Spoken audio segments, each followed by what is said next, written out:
सुफियान, सुफियान आप छोड़ के चले गए, अब कैसे जियोगी मैं? सुफियान क्यों चले गए? कैसे जियोगी अब मैं? बताए ना कैसे जियोगी मैं अब?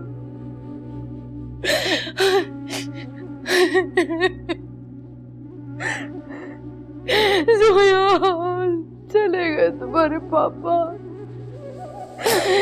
अब कैसे रहेंगे हम? नमाज जनाजा का वक्त हो गया है, चलो भाइयों।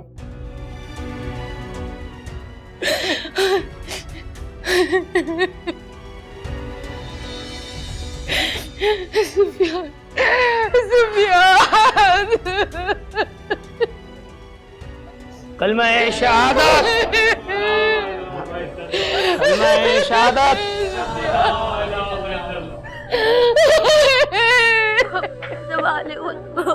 सब्र करो राबिया, सब्र करो। अल्लाह को यही मंजूर था, हर इंसान को अपने वक्त पे इस दुनिया से चले जाना है।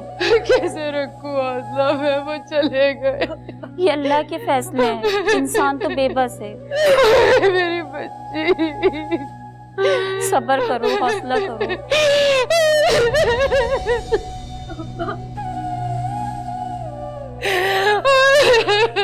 सुफियान,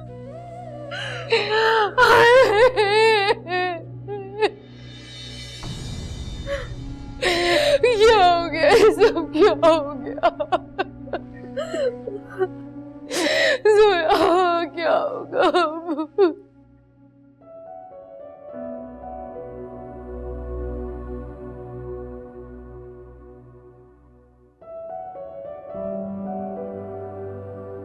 एक अब्बू ही तो थे मेरे इस दुनिया में,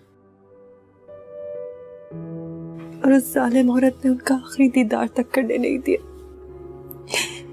ना जाने उनको क्या क्या कह दिया था मैंने जब मैं गुस्से में थी। उससे तो कभी माफी भी नहीं मांग सकूंगी मैं। शायद मेरी बातें ही उनकी मौत का सबब बन गई। मैंने उनसे कहा था कि मेरे लिए मेरा बाप मर गया, उन्होंने तो ये वाकई सच साबित कर दिया। तुम ऐसा मत सोचो, यही अल्लाह की मर्जी है, उनकी मौत ऐसे ही लिखी थी। तुम खुद को संभालो।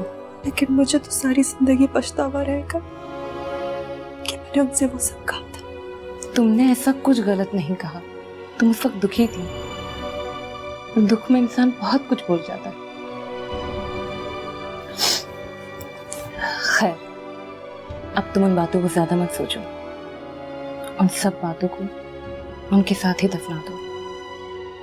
तुम्हें अब अपनी बेटी के बारे में सोचना है, यह है ना तुम्हारे जीने की वजह।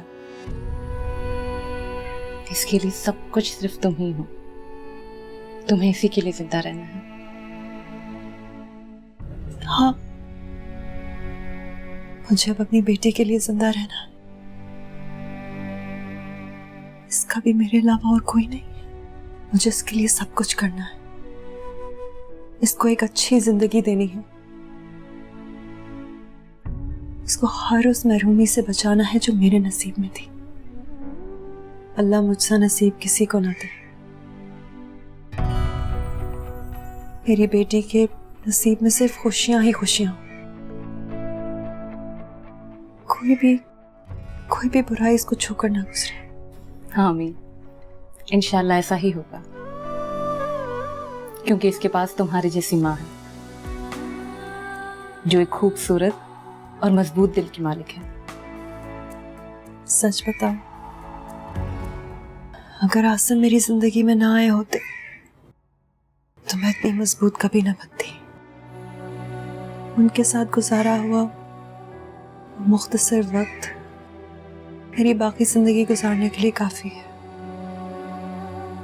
उनकी जब जब याद आती है तो मेरा हौसला बढ़ जाता है। मुझे ऐसा लगता है कि वो हर वक्त मेरे साथ है। उनकी वजह से मैं अपने आप को अकेला महसूस नहीं करती। उनकी याद